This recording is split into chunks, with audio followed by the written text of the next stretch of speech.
Welcome to another podcast of Talking Iowa Hawkeye Sports. You can see in the background back there, that way. We'll go that way. I got a portrait of Caitlin Clark that's signed back there by her. I got a over my shoulder. I got um, my grandson who's wearing Iowa Hawkeye football gear back there, and a bunch of I've got a bunch of trading cards lately. I got a whole bunch of Luca Garza rookie cards from his Detroit days that my friend got me. I want to thank Alex. If you're out there, Alex, I want to thank you for all the Luca Garza cards. But I also have Caitlin Clark. I have Chuck Yagla when he was wrestling at Iowa. Got Keegan Murray's rookie card back there. Who else do I have back there?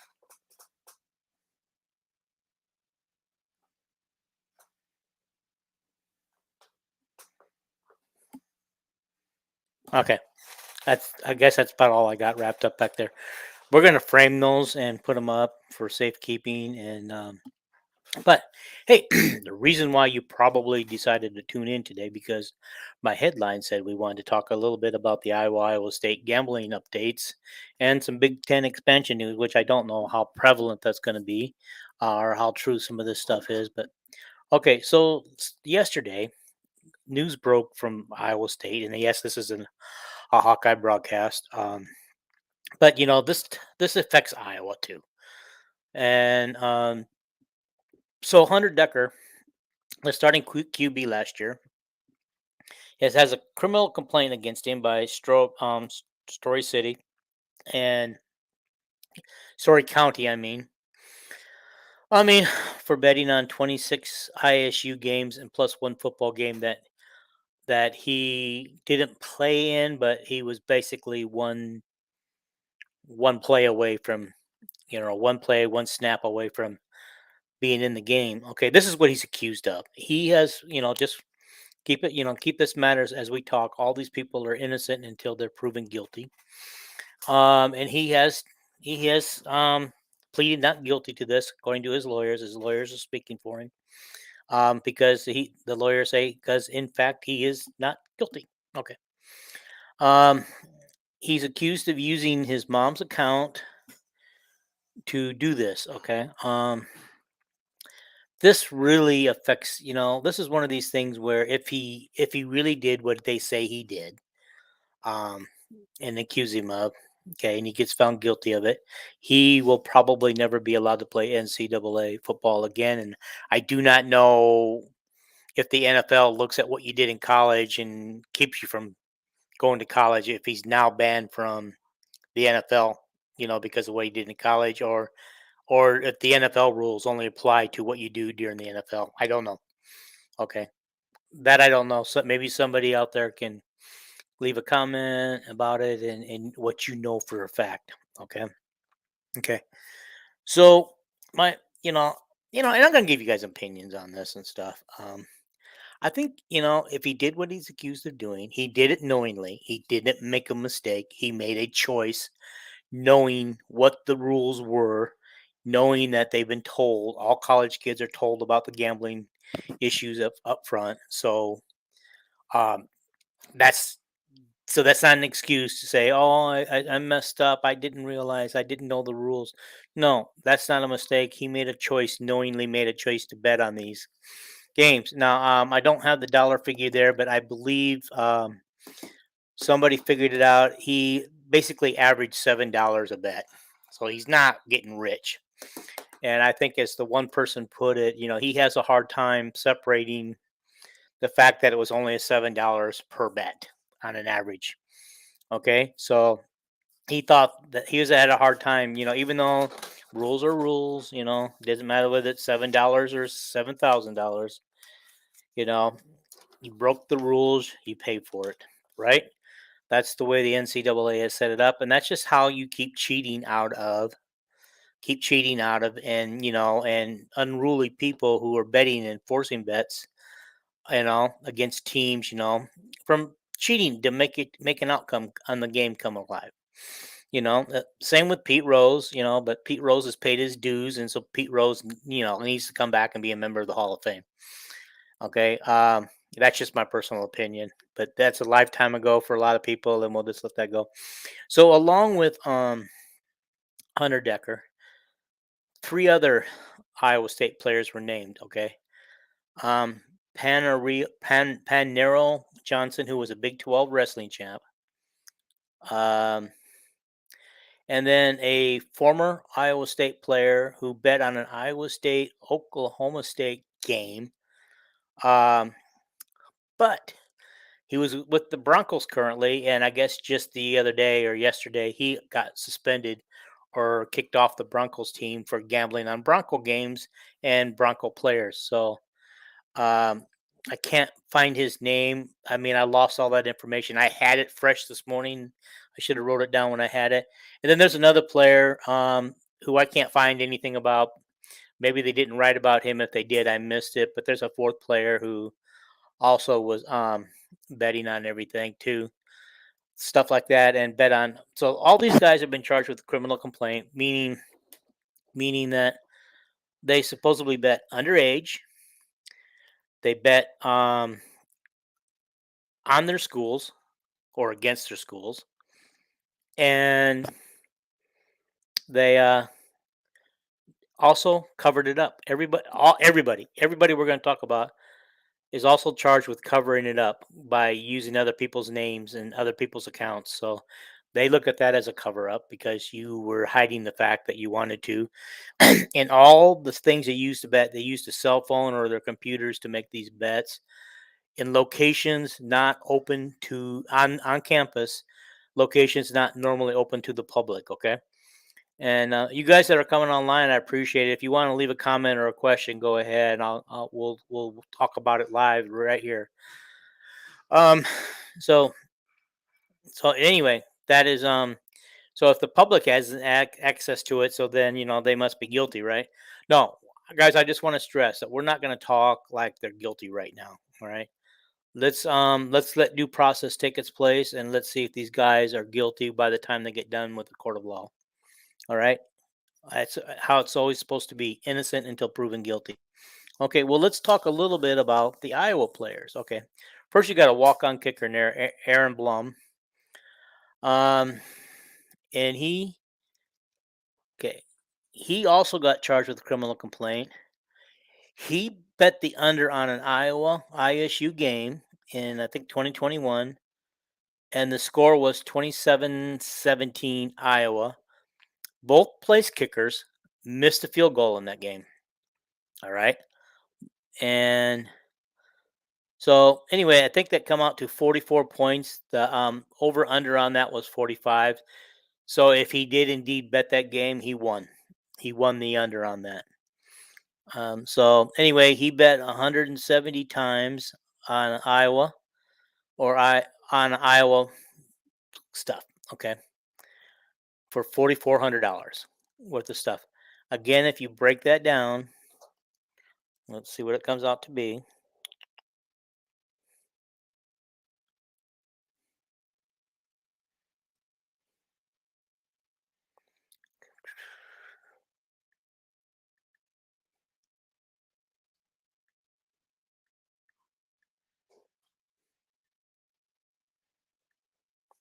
$25 a bet for him.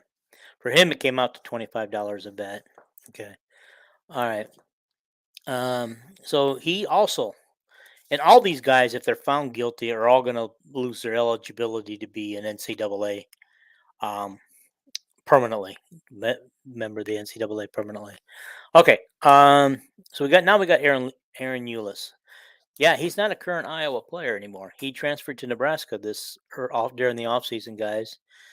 Um, his is really he bet 430 times for $35,000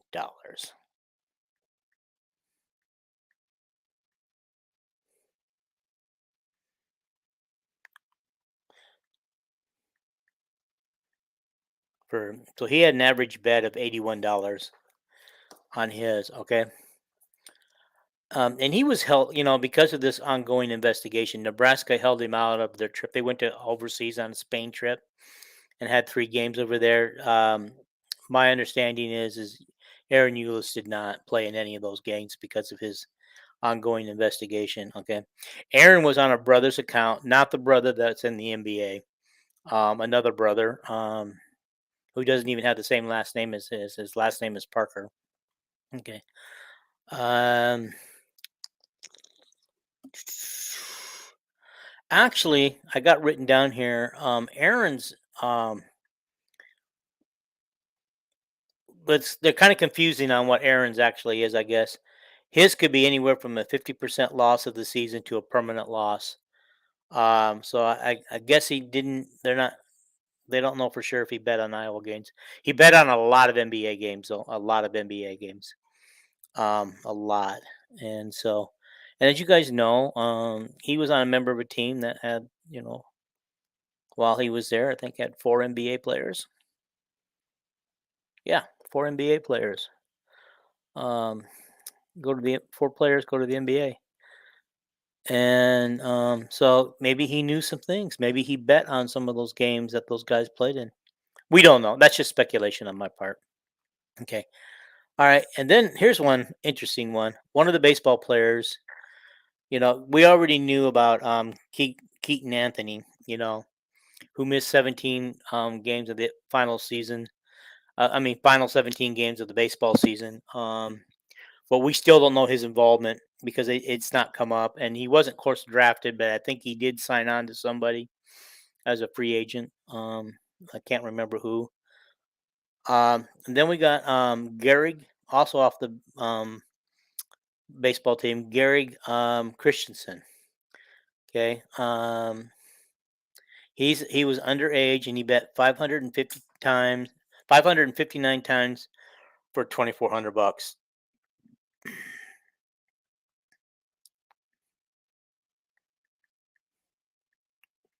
His comes out to under $5 a bet. 429 actually. So he didn't bet much either. So these guys weren't getting rich when they did bet. And who's saying that they hit every bet that they made, okay? But he was accused again of betting on Iowa games. And so he faces a permanent loss of eligibility as well, but he already quit the Iowa team in the spring, I believe. Um so with that, and besides the Keaton Anthony's, um, knowing that the only other person we're aware of it right now, who doesn't appear to be in a super lot of trouble from what Kirk Ferentz said, is Noah Shannon. It sounds like he, made a bad choice or two, but it doesn't sound like he did anything major. So anywhere most people are speculating he'll get anywhere from um, being forced to be educated again about gambling to maybe a 3 or 4 game suspension. So 1/3 of the season, basically. So that's what the speculation is by the pundits who talk. Okay.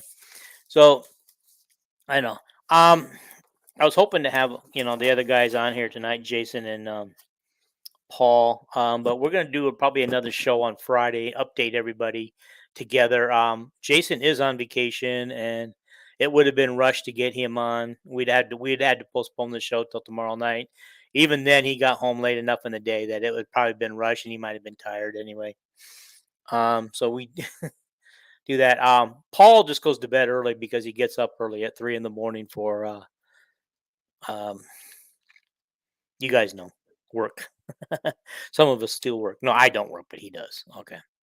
All right. Okay. So anyway, all those guys were charged with tampering with the records. Like I said, every one of them used a friend or a relative's account, a shared account, I guess. With DraftKings, you can share an account on these things, and so he didn't. None of these people made bets under their own name, and so I think this is where when they go to trial, like Hunter Decker, denying everything, he's going to say, prove it to me, show me where my name was on that. Anybody could have picked up my cell phone and used it, to make bets. Okay. He says, show me where my name was on there. Okay. All right. Now, Okay, I know that I didn't have a lot to say because about the whole thing. I just wanted to get my 2 cents in there, and so let's talk about. This is going to be a short show today. I can see this already. Big Ten expansion talks. Okay, it's been pretty much confirmed that the Big Ten is in discussions with Washington and Oregon to at least bring the team to 18, to bring the league to 18 teams. Okay, all right. It's also been rumored that Florida State, Clemson, and maybe Miami were all wanting to come in, and maybe Big Ten would seek to be 20 teams. All right, but the thing that seems to be getting legs right now is not only Washington and Oregon, but possibly adding Stanford and Cal, California into the Big Ten. Boy, that would put the entire state of California, the Power Five schools, into the Big Ten. If that happens, guys, Pac-12 teams are no longer going to exist. There's just not enough quality teams on the West Coast to replace four teams in California. You got San Jose State. There's Boise State. You could add Fresno State. Maybe they could add, but none of those teams are going to be Pac-12 quality teams. To replace the teams that are missing. And that's just that's a lot. I don't see how this survives. It sounds like we're going to end up with four power conferences.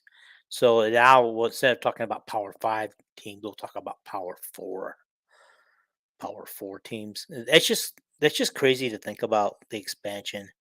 I personally don't want to see any more expansion. I, ordinarily I wouldn't be crazy about adding USC, and UCLA only because I just don't want any more expansion because I just believe that Iowa loses somewhere in there. Let's take for example, without the divisions. All right, we're already going to have Ohio State, Michigan, and Penn State as perennial powers in the Big Ten. You're going to add USC as a you know, perennial power. So there's four. Okay, Wisconsin is looking to make their way back soon, probably in the next couple years. Wisconsin and Iowa. So you probably have like Nebraska, Illinois, Northwestern, Iowa. Um, okay, what did I say? Wisconsin, Illinois, Iowa, and Nebraska, all probably in the next tier, the middle tier. I'll call them the middle tier for now, or the upper echelon, because there'll be 16 teams next year, unless of course Washington and Oregon get in, and that's going to change the schedule again, because then it'll be 18 teams, and if they add the another two teams, that'll be 20 teams. But anyway, so if Iowa, say, gets in the top eight teams, they'll be in the upper half of the team, which I think right now where Iowa is, and the quality of teams they would have to play every year, unless they can get on the blue blood level as those other schools consistently every year, um, they're going to end up probably anywhere 5, 6, 7, 8 in that order. With Wisconsin and either Nebraska or Illinois. Guys, you heard it here first. Illinois is going to finish second in the Big Ten West this year. Illinois is going to be the new Wisconsin soon, and they're getting close to it already. They just got to learn how to win. Last year they had a decent season. They had a breakthrough season, went to a bowl game, but they got to learn how to win. They should have won some of those games that they lost last year. Okay, just simple as that. But they got to learn how to win, and maybe this year they learn how to win. Maybe they win those games this year that they lost last year that they could have. You know what I mean? Okay. So they're going to Iowa City this year, so I'm gonna give that one to the Iowa Hawkeyes, and that'll be the difference maker. Hawkeyes will win the West, and Illinois second. But you heard it here first. Okay. Illinois is coming back to be a force, guys. Okay. But anyway, I just don't know if I really like this whole idea, because now if you add Washington and um, Oregon and Washington, yeah, in the Pac-12 they make some noise, and they do pretty well. They occasionally win their league. and they're pretty decent teams. So I would put them in the same category as Iowa, Wisconsin, Nebraska, Illinois, in that group. Okay, in that group, they're not going to be in the top four group or the top five group right now. That doesn't mean later on that they won't be. But geez, guys, I'm 67 years old, and it's just I don't know if I'm ready for this. This new football world, the NIL world, the world where conferences are just eating each other up by and the TV money, and then I just saw a commercial today that NBC is going to have Saturday night Big Ten football this year streaming on the Peacock, guys, not on a regular NBC channel. So if you're not already have the Peacock and not paying for it, you better go for it and pay for it because you're going to miss some Iowa games this year and maybe some good Big Ten matchups as well. Okay. So anyway, I just think there's already too many teams. With how many teams is it? The SEC have now with Oklahoma and Texas. They don't appear to be expanding anymore right now. Do they? Will they have 16 or 18? They might have 18. Okay. They're so big, you know. And of course, I think they're probably sticking with. I think everybody's dropping divisions this year except for SEC. Of course, they wouldn't do it because it would it's all about the almighty dollar for them and who they play and stuff, and so they wouldn't want to do that because Alabama might get stuck playing every big team in one year. They might have a year where they play everybody that's a contender for the national title in their league. They might get stuck with all of them. Okay. All right. Okay. Oh, I did want to go whack one thing on the gambling thing. Is I made a note late in this thing. Kirk Ferentz said the other day on his media days that as far as he knew, no one bet on or against Iowa. That was misinformation, guys, because somebody did. Aaron Blum.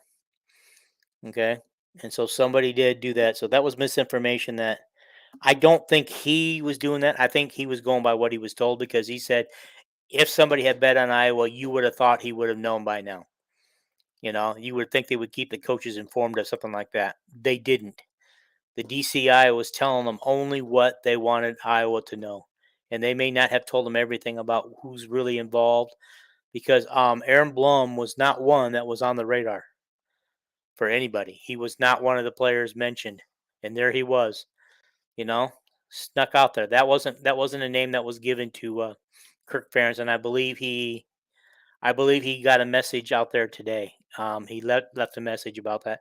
I could probably go find that and read it if we have to, but he left a message out there today that this was, even though he said earlier that he didn't think anybody was, it just goes to show you the DCI is not spilling their hands on everything. They're holding some information back from the coaches, which is not right. The coaches and the athletic directors need to be informed every step of the way. They need to know everything. They've got a season to open up in 3 or 4 weeks, okay?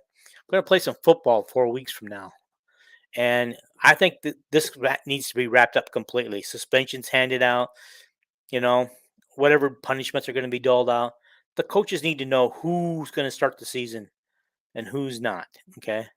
Because right now, everybody involved can't start the season if they don't have anything, and so it's not fair, okay? And somebody might get bigger punishment than they would have if they had cleared this, like a Noah Shannon, everybody suspects that might just have might have just a what they call a re-education and no game suspension. Maybe one. So let's say that they don't have this solved, and let's say it takes 3 or 4 weeks. So he has to be suspended for 3 or 4 weeks. Unfairly. When he wasn't going to be because, like I said, they're pointing to the fact that this guy was of age. First of all, he was more than old enough to bet. And as far as Kirk said, he did not bet on anything Iowa. He did not bet on anything football. Okay. It sounds to me like he bet on the non-sports, from what we're hearing, the non-revenue sports. Okay. We got that part going. All right, guys. Today, I don't know if you heard today, or maybe it was yesterday. Monty Pottebaum retired from football. Okay, he just signed as a free agent into the NFL this year, so he hasn't even played a down of football, and he's already retired. I'm not sure what's going on there because I was talking to somebody earlier this night, and it turns out that the team, I can't remember the team he was on, but he was the only fullback on that team. And so he's retiring from a team where he probably would have made the roster. And so was speculation was, did he have something to do with gambling too?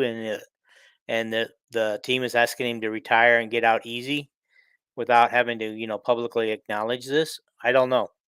That's just a thought, guys. That's just a thought we came up with.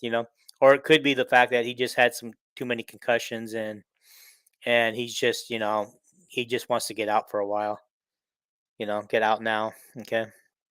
Um, since we are obviously losing a place kicker punter.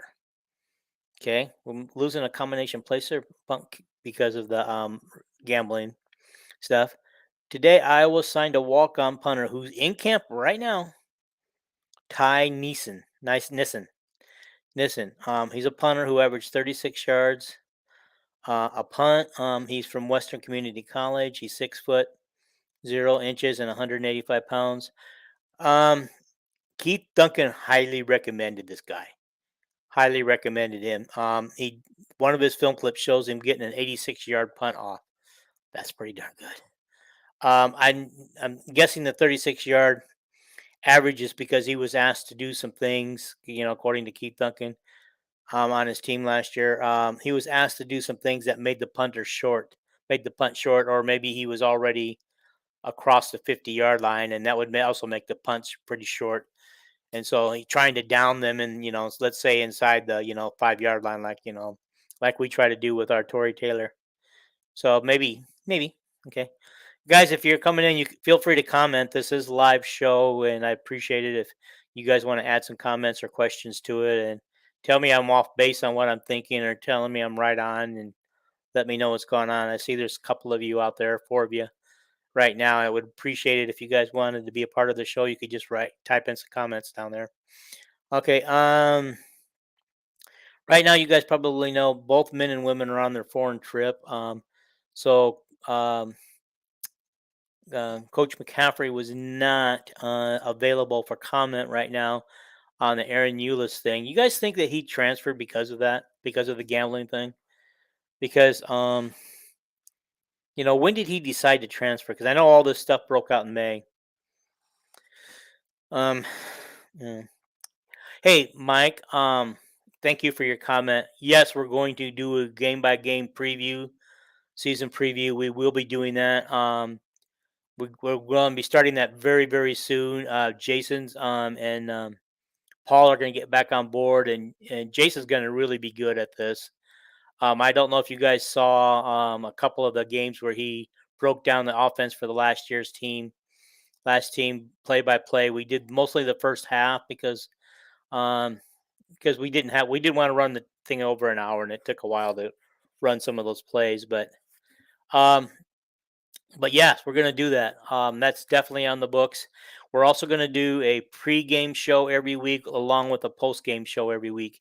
We probably won't do a post-game show the same day as the game. We might, but we already got people already doing that. I want to have an audience, and I don't want the audience to be running off to a couple of the other people who have big audiences after the game. Because they're more popular than I am right now, but I would love to be as popular as them and have just as big of a show as they do. Have a 2 hour, 3 hour sound off type show like they do. And also on the radio, there's the WHO has their sound off show. So yeah, so we probably won't do an instant reaction show like they do, but usually we'll probably do it the next day or the Monday of. We'll do a Monday of like a reaction show, and then maybe Wednesday or Thursday we'll do a pregame show for because the thing is once we get into the season, we can do a preseason game by game season preview. But once we get into the season, that will change because the teams that are going to be different than probably what we said be preseason. So we'll know more about each team as they play a game this year. So we'll be able to do more of a preseason and talk about all that stuff. But yeah, it should be an exciting football season, guys. I'm looking forward to it. Definitely looking forward to the football season because I think this could be a special season. I know that there are experts out there that think Iowa's not going to win more than 6 or 7 games this year, and I don't know how you base that. Um, yeah, Mike, I was just looking at that. Thank you about the Aaron transfer and to potentially avoid the gambling investigation. He was in line for key minutes. Yes, he was, and so the transfer didn't make a ton of sense. I agree with you there. But it seemed like that he only averaged 22 minutes a game this year and 6 points. So maybe in Coach McCaffrey's eyes, maybe he wasn't doing enough, and maybe Coach had told him that he wasn't doing enough and that he was playing time because you got oh, what's their name, Dix, and what's the other guy's name, the other guard coming in.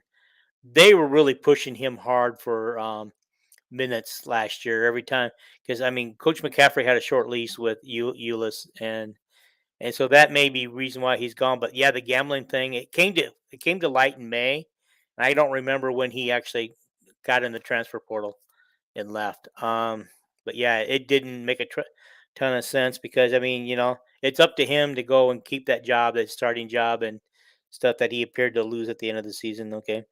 Um, last thing I got, guys. Unless you guys want to keep me here with comments and stuff, I'll stay as long as you guys throw comments up at me. Um, for the football season, all home games are sold out except Rutgers. There's only 750 tickets left, and Illinois has 1,500 tickets left. Guys, why Illinois? That could be for the Big Ten West. Why are we not sold? That game sold out. Are we still thinking Illinois of the old? Scratch that. Illinois of the old before Brett Bielema got there is a history. This team is going to be a force. It's going to be making some noise. Okay, the West, matter of fact, I mean, it's not going to be the West anymore, but those teams over the next few years are going to make a lot of noise. All the West teams that even Purdue, once they get some things fixed over there, I think this year they're not going to have a great year. I don't know what's going to happen with Northwestern right now. Not people aren't expecting much from them, but I sure was impressed with their coach at the media days. He was really impressive. I really liked what he had to say and how he handled himself in the light that he was thrown. He was just basically thrown in the fire by his AD and the president of the university. They just threw him under the the bus. That's what I mean. They just threw him under the bus, and he had to. I was so impressed on how he handled the whole situation because it just happened days before, right? A week before media days. So kudos to him. He impressed me.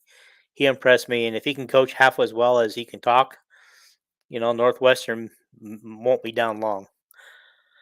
Okay. If you guys had any questions, I'm gonna wrap this up. If you guys don't have any more questions or anything, thank you, Mike, for your participation. I appreciate it. Um, if there's no other questions, um, I'll wait a second, see what happens. See if you guys throw up any questions. And I don't know who's watching. Maybe it's my granddaughters and my wife. Maybe they're the ones with all the making all the numbers up there. You Usually they type something though to let me know it's them. Because honestly, guys, I don't. It doesn't tell me who. It just tells me how many viewers I have, but it doesn't tell me at all who's in here until you guys comment. So okay, it looks like nobody wants to comment, so I'm just gonna get out, guys. Look for another show, probably around Friday or Saturday or something, and it should include Jason and Paul as well. We're gonna do some updates on some stuff and maybe get our first preview of the season off because that time's coming and let's get some previews done. So I will get together with the guys and the previews will start soon. This is when Jason promised to be back for the football season, and he said he'd be back in August, and this is August. So Jason, welcome back if you're listening. Well, you're probably not because you're driving by. He's on vacation, and he did send a picture to our group text tonight that he's driving by the Cleveland Browns stadium on the way home. So he'll be home tomorrow sometime. All right, guys, I'm out, and go Hawks and enjoy your day. And oh, yeah, if you haven't already subscribed, please subscribe. Please subscribe, like like the content here, and then share it. Okay, that's going to help us grow a lot. Like I said, I want to get to 500. If you listen to this far, hopefully you have. I want to get to 500 subscribers by the time kickoff happens. If we get to 500, I'm gonna promise you guys some kind of a giveaway. Don't know what that is yet. You guys can leave suggestions on what you think a giveaway should be. It can't be game tickets, guys, because they're all sold out. So we'll figure something out. Okay, we'll figure something out. All right, and please, please, please, please subscribe, like, and share, and throw a comment or two up as you do, as you will. More you guys interact with this show, the more space I can get, more what they call algorithm or algorithm or whatever they call it. When you punch in Hawkeyes on YouTube, that my show would come up. It's starting to show up sometimes on searches, but not all the time, and not enough. And so let's get some views out there. Let's share this show, share it, share it, share it. All right, I'm out, guys. Thank you for listening to me. I appreciate you guys. Bye.